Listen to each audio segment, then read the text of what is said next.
पाकिस्तान और दुनिया भर से लाखों देखने और सुनने वालों को शहीद अरशद शरीफ का सलाम। नदरगाम आज chief justice of Pakistan Umar Ata Bandial ने एक तारीखी रिमार्क्स देकर पूरे पाकिस्तान की गेम उलट के रखती है, जीएचक्यू की गेम उलट के रखती। और जिस तरह से डीजी आईएसआई की मुलाकात का भंडा फोड़ा कि उनकी धज्जियां जो उड़ी हैं कि उन्होंने दबाव लेने से साफ साफ इनकार कर दिया है पाकिस्तान की अदालतों ने। और फिर 90 रोज में इंतखाबात का ऐलान कि 90 रोज में इंतखाबात होंगे, अब जितना मर्जी जोर लगा लें इंतखाबात तो होकर रहेंगे। और इमरान खान साहब के हक में फैसला आया और संगीन नताइज का भी उन्होंने ऐलान कर दिया कि अगर हुकूमत ने हमारा जो है वो हमारे हुक्म पर अमल दरामद ना किया तो संगीन नताइज होंगे। तो कुछ बड़ी खबरें लेकर आपकी खिदमत में हाजिर हुआ हूं। सबसे पहली खबर पर आज हमने बात करनी है कि अमेरिका ने बाकायदा तौर पर इमरान खान से माफी मांग ली है। एक बहुत बड़ी खबर आपको दे रहा हूं कि जो इस वक्त स्टेटमेंट सामने आई है, बर्फ पिघल चुकी है और इमरान खान साहब ने जीएचक्यू पर जो गर्म देखचा उल्टा है वो बहुत इंपॉर्टेंट हो चुका है। इस हवाले से अहम तरीन तफसीलात आपके सामने रखनी है। और दूसरी खबर पर आज हम बात करेंगे कि हंगामी बुनियादों के ऊपर ताकतवर तरीन शख्सियत का तबादला, और एक टाइमिंग बहुत इंपॉर्टेंट है। और जिस तरह से इस्लामाबाद हाई कोर्ट ने इमरान खान के खिलाफ इंतहाई कदम उठा लिया है वो बहुत अहम है। इस हवाले से भी अंदर की खबर है जो लेकर आपकी खिदमत में हाजिर हुआ हूं। और फिर जनाब जनरल आसिम मुनीर ने हाथ उठा लिए हैं और ताकतवर हलकों ने हार तस्लीम कर ली है। ये उससे भी ज्यादा अहम हो चुका है क्योंकि वो इस्टेब्लिशमेंट जो हुकूमत के लिए मुलाकातें कर रही थी, आज उसी इस्टेब्लिशमेंट ने हाथ उठा लिए हैं। ये तमाम तर तफसीलात बमा हकाइक और बमा सबूत आपके सामने रखी जाएंगी। लेकिन अगर आपने चैनल को सब्सक्राइब नहीं किया, चैनल को लाजमी सब्सक्राइब कर लें, बेल आइकन को दबा दें। आने वाली तमाम तर अपडेट्स आपकी खिदमत में बर वक्त पेश होते रहें। नाज़रीन, सबसे पहले मैं अपने दोस्त मखतूम शहाबुद्दीन का यहां पर जिक्र करूंगा कि पिछले 24 घंटों से उनका राब्ता नहीं हो पा रहा था और मैंने उस वक्त भी ये कहा था कि जनाब कुछ अच्छा होगा, सब अच्छे की उम्मीद रखें। और आज वो इस्लामाबाद हाई कोर्ट में जाते हैं, वहां पर जनाब फास्ती ज़मानत लेने गए और कल रात जो कुछ उनके साथ गुजरा वो फिर कभी आपको मैं बताऊंगा इंशाल्लाह। वो भी अभी हम बता नहीं सकते क्योंकि जिस तरह से अटेम्प्ट की जा रही हैं बार बार गिरफ्तारियों की, जिस तरह से दबाने की कोशिशें हो रही हैं, हम इस जुल्म के खिलाफ खड़े हैं और खड़े रहेंगे। बिलाखिर इस्लामाबाद हाई कोर्ट ने एक बार फिर से हमें रिलीफ दिया है और मखतूम शहाब की जमानत कबल गिरफ्तारी जो है उसको जनाब कबूल कर लिया है। ये पाकिस्तान की अदलिया पर सहाफियों का एतमाद जो है वो बढ़ता चला जा रहा है और पाकिस्तान की अदलिया की जीत है कि अदलिया ने इस गंदे निजाम के सामने झुकने से साफ साफ इनकार कर दिया है। लेकिन जनाब आज दूसरी जानिब पाकिस्तान की तारीख में जो अदालती दिन बड़ा इंपॉर्टेंट था क्योंकि चीफ जस्टिस उमर अता बंदयाल की जो रिमार्क से वो पाकिस्तान की सुनहरी तारीख का हिस्सा रहेंगे क्योंकि उन्होंने कहा कि आइन और कानून की बात होगी, 90 रोज में इंतखाबात लाजिम है, वो एक रोज भी इंतखाबात आगे नहीं जा सकते। और फिर साथ जो उन्होंने डीजी आईएसआई की मुलाकात का जिक्र किया कि बेहतर होता कि डीजी आईएसआई आज आकर हमें बताते मुलाकात जो करने आए थे वो तो जनाब आप किसी और का परवाना लेकर आए थे, आप तो शहबाज शरीफ को बचाने आए थे कि जनाब आप इलेक्शन ना करवाएं। यानी कि एक जानिब तो पाकिस्तान की एस्टेब्लिशमेंट ये बात करती कि हम न्यूट्रल हैं, हम आइन की बालादस्ती चाहते हैं, हम अदलिया की बालादस्ती चाहते हैं, तो दूसरी जानिब वही न्यूट्रल्स जो हैं वो जाकर उमर अता बंदयाल को कह रहे हैं कि आप इलेक्शंस ना करवाएं, आइन चाइन को भूल जाएं। ये आपकी पाकिस्तान की एस्टेब्लिशमेंट मकरू चेहरा है, ये पाकिस्तान की एस्टेब्लिशमेंट का गंदा चेहरा आपके सामने कि किस तरह से ताकतवर शख्सियात, ताकतवर हल्के रातों के अंधेरों में जाकर मुलाकातें करते हैं।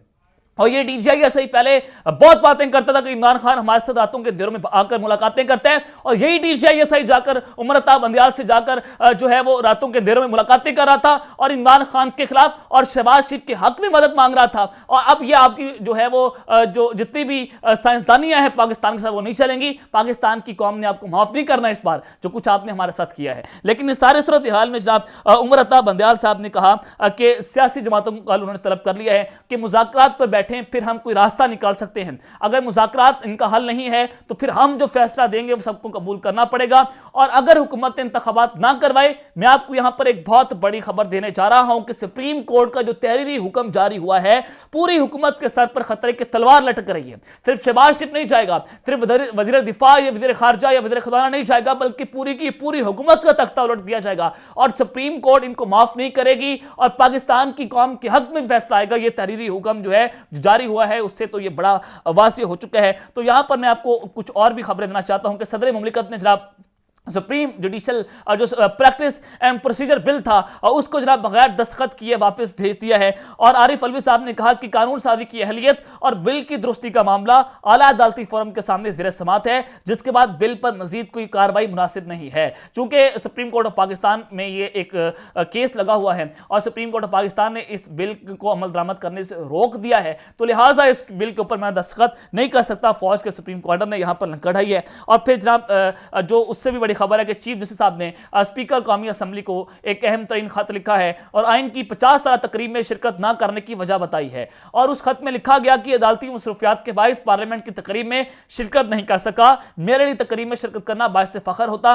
उन्होंने मजीद कहा कि मेरी दुआएं और नेक ख्वाहिशात हैं कि पार्लियामेंट अच्छे कवानीन बनाए। यहां पर मैं आपको बताता चलूं कि जस्टिस काजी पायदिसा ने आइन पाकिस्तान की गोल्डन जुबली की तकरीब में शिरकत की थी और फिर शिरकत पर उनकी जो सोशल मीडिया पर तनकीद की गई थी वो मरकज ये था कि काजी फायदिसा जो है उन्होंने टाइम्स का गलत चुनाव किया है, कोई जज वहां पर नहीं है, क्योंकि जहां पर हुकूमत जो है वो एक चीफ जस्टिस पर हमले कर रही है, वो काजी फायदिसा उन्हीं बेंचेस के ऊपर जाकर बैठ रहे हैं और वो काजी फायदिसा उन चोरों के साथ जाकर बैठ रहे हैं जिन्होंने जब पाकिस्तान में रजीम चेंज ऑपरेशन किया। तो ये उन पर तनकीद की गई थी और तनकीद जायज भी थी कि काजी फायदिसा ने चीफ जस्टिस के खिलाफ जाकर वो महाज गर्म किया था, क्योंकि वही काजी फायदिसा जो है वो हुकूमती और ताकतवर हल्कों के कहने के ऊपर, उनकी डिक्टेशन के ऊपर चीफ जस्टिस के खिलाफ खत भी लिख रहा था और रजिस्ट्रार के खिलाफ भी खत लिख रहा था। और उन्हीं के खत के हुक्म के ऊपर जो वफाकी काबीना है वो सुप्रीम कोर्ट के रजिस्ट्रार को जनाब एस्टैब्लिशमेंट डिवीजन में जो है वो कहती कि आप वहां पर जाकर रिपोर्ट करें और आपको वहां से हटाया जाता। तो ये मामला था दूसरी जानिब।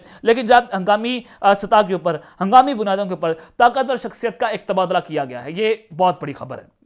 और इस्लामाबाद हाई कोर्ट की जानिब से जो लंका ढाई गई है और इस्लामाबाद हाई कोर्ट ने जो इंतहाई कदम उठाया है वो भी बहुत अहम हो चुका है। देखिए नादरग्राम, सुप्रीम कोर्ट के ऊपर दबाव डाला जो गया, चीफ जस्टिस पर जो है वो दबाव डाला गया, मुलाकातें करने की ताकतवर शख्सियत जाती है, DCISI जाते हैं, नाम तो खुलकर सामने आ गया, पूरी पाकिस्तान की मीडिया के ऊपर खबरें चल रही है। और फिर आपने देखा कि सुप्रीम कोर्ट को दबाव में लाने के लिए ऑडियंस वीडियो का गंदा खेल खेला गया और उन पर जनाब हमला करने की कोशिशें जो है वो की गई और कहा गया कि हमें खूनी लकीर खींच देंगे नून लीग की तरफ से। तो जनाब वहां पर चीफ जस्टिस ने उनके सामने झुकने से साफ साफ इनकार कर दिया। चीफ जस्टिस ने कहा कि अब की बार ऐसा नहीं होगा, अब की बार ये 1990 नहीं है, अब हम ठोक कर आपको जवाब देंगे। और फिर उन्होंने कहा कि आइन और कानून की बात होगी, मैं आइन के दायरे में रहकर जो है वो फैसला सुनाऊंगा। लेकिन जनाब उस सारी सूरत हाल में जब सुप्रीम कोर्ट ने दबाव के सामने झुकने से इनकार किया, तो मैं यहां पर आपको खबर देना चाहता हूं कि इमरान खान के खिलाफ तोशाखाना केस सुनने वाले एडिशनल सेशन जज जफर इकबाल का तबादला कर दिया गया है।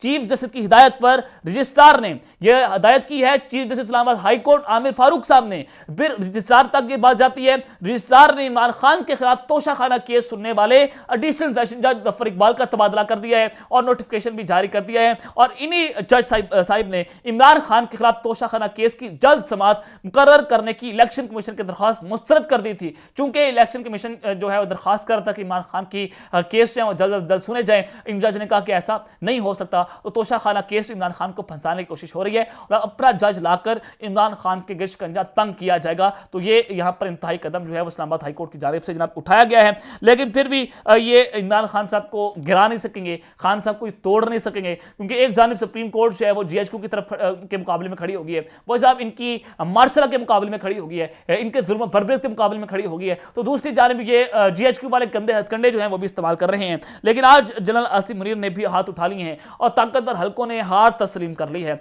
ये मैं आपको खबर देना चाहता हूं कि इस्टेब्लिशमेंट ने पूरी कोशिश की कि इलेक्शंस ना हो। इस्टेब्लिशमेंट ये चाहती है कि अगर इमरान खान साहब वापस आ गए, वो हम सबका एहतसाब करेंगे, वो हम सब पर अंडा फेरेंगे, वो हम सबको कानून के टहरे में लाकर खड़ा करेंगे। अरशद शरीफ कत्ल केस, इमरान खान पर कातलाना हमला और फिर जो कुछ इन्होंने किया सहाफ़ियों के साथ, जो कुछ किया सोशल मीडिया एक्टिविस्ट के साथ, जो कुछ पाकिस्तान तहरीक इंसाफ के कारकुनान के साथ किया, वो सब कुछ के ऊपर इमरान खान साहब जो है वो एक्शन लेंगे और हम सबको कानून के कटहरे में लाकर खड़ा करेंगे, हमारी तैनातियां जो है वो कदम करार दे देंगे। तो यहाँ पर पाकिस्तान की इस्टेब्लिशमेंट इमरान खान साहब डील चाहती है। इमरान खान साहब यकीन दहानियां मांग रही है, लेकिन खान साहब जो हैं वो डील करने के लिए तैयार नहीं है। तो फिर इस सारी सूरत हाल में जो खबर है कि आसिफ अली जरदारी साहब जो हैं वो उन्होंने जनाब चीफ जस्टिस की जानिब से सियासी जमातों को इंतखाबात के बारे में मुज़ाकरात के मशवरे का खैर मकदम किया है, क्योंकि चीफ जस्टिस साहब ने कहा कि आप बैठें और मुज़ाकरात करें, फिर हम कोई रास्ता निकाल सकते हैं। तो आसिफ जरदारी साहब ने कहा कि चीफ जस्टिस साहब ने बहुत अच्छी बात की है और उन्होंने कहा कि इसलिए हमें चीफ जस्टिस साहब हमें थोड़ा टाइम भी चाहिए, हमने आपस में मुज़ाकरात शुरू कर दिए हैं ताकि हुकूमत की तमाम तमाम जमातें एक मौक़िफ़ पर आज हैं और बाहमी मुज़ाकरात के बाद सियासी मुखालफिन से मुज़ाकरात भी करेंगे और हम एक ही दिन में इलेक्शन चाहते हैं। और दूसरी जानिब आज मौलाना फजल रहमान के पास बिलावल भुट्टो साहब गए हैं और उन्होंने इमरान खान साहब से मुज़ाकरात के लिए कहा कि आप मान जाएं वरना हम सबको फारिग कर दिया जाएगा। और बिलावल मौलाना फजल रहमान को मनाने पहुंचे उनके घर में और इमरान खान को जो है उनके घुटनों में लाकर खड़ा किया जा रहा है। खान साहब के आप जनाब मुज़ाकरात करें। खान साहब के सामने पूरी की पूरी हुकूमत ने घुटने टेक के रख दिए हैं। लेकिन जनाब ये एक खबरें जो है वो तो एक जानिब है, दूसरी जानिब अमेरिका जो है वो भी घुटने टेकने के लिए तैयार हो चुका है। अमेरिका ने बाकायदा तौर पर इमरान खान साहब से माफ़ी मांग ली है, जिसके बाद गेम उलट के रख दी है। वजाहत सईद खान साहब हैं, इन्होंने जनाब आज से तकरीबन हफ्ता पहले खबर दी थी कि इमरान खान साहब ने GHQ की गेम उलट के रख दी है और इमरान खान साहब ने डायरेक्टली अमेरिका के साथ और सऊदी अरब के साथ ताल्लुकात बहाल कर लिए हैं और ताल्लुकात बहुत अच्छे कर लिए हैं। और इमरान खान साहब जो हैं उनके रास्ते हुए और उन्होंने अपने रास्तों के जरिए बहुत सारी चीज़ें जो क्लियर की हैं जो बाइडन एडमिनिस्ट्रेशन के साथ। और फिर जमीर खलीलजाद ने आसिफ जरदारी साहब को मिस्टर 10% कहा, यह भी आपके लिए समझना इंतहाई जरूरी था। और फिर अमेरिकी कांग्रेस के रुकन ने इमरान खान के हक में कहा कि जनाब आप जो हैं वो हुकूमत पाकिस्तान में आइन की धज्जियां उड़ा रही है और जो इंसानी हकूक खिलाफ वर्जियां की जा रही हैं इसका फौरी तौर पर जो अक़वाम मुत्तहिदा है वो नोटिस ले। और फिर आपने देखा कि जनाब अमेरिका में एक रजीम चेंज साइफर आता है पाकिस्तान में और वो साइफर के जरिए इमरान खान की हुकूमत का तख्ता उल्टा जाता है। जनरल बाजवा उसमें शामिल होते हैं और जनरल बाजवा ने ही इमरान खान के ताल्लुकात अमेरिका से खराब करवाए।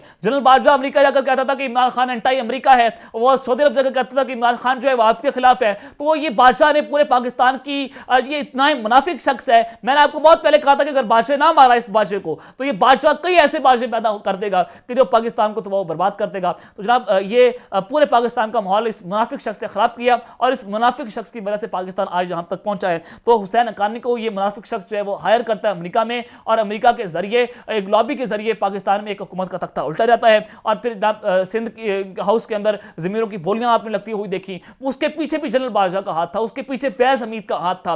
तो ये सब कुछ कर रहे थे। लेकिन इस सारी सूरत हाल में मुशाहिद हुसैन सैयद ने भी कहा, नून लीग के इंतहाई बड़े मोतबर उनके सियासतदान हैं, उनके जनाब सेनेटर भी हैं, उन्होंने कहा कि इमरान खान साहब ने डायरेक्टली सऊदी अरब के साथ और अमेरिका के साथ ताल्लुकात जो है बहाल कर लिए। तो आज सरकारी सतह के ऊपर खान साहब ने खुद इसकी तस्दीक कर दी है। और जो परवेज लाई साहब हैं पाकिस्तान तहरीक इंसाफ के सदर, उन्होंने जनाब यहां पर बहुत इंपॉर्टेंट स्टेटमेंट जारी की है। उन्होंने कहा कि बर्फ पिघल चुकी है, इंतहाई इंपॉर्टेंट है। आपने यहां पर समझते हैं कि बर्फ पिघल चुकी है। अमेरिका को भी अपनी गलतियों का एहसास हो चुका है कि इमरान खान भी पाकिस्तान की कश्ती पार लगा सकते हैं। ये इंतहाई अहम है कि अमेरिका को पाकिस्तान जो है वो अपनी गलती का एहसास हो गया है। तो अमेरिका इमरान खान साहब से माफी मांग रहा है, खान साहब के साथ राब्ते हो चुके हैं। तो लिहाजा अब इमरान खान को अपनी अगली हुकूमत बनाने से कोई नहीं रोक सकता। और परवेज लाई साहब ने कहा कि हुकूमत जितने चाहे मुकदमे बना ले, इमरान खान का साथ नहीं छोड़ेंगे। हुकूमत खुद मनफी प्रोपागेंडा करेगी तो कौन सरमायाकारी करेगा। उन्होंने कहा कि इमरान खान इस वक्त पाकिस्तानी कौम की वाहिद उम्मीद है और मौजूदा हालात में ही इमरान खान ही पाकिस्तान की कश्ती का पार लगाएंगे।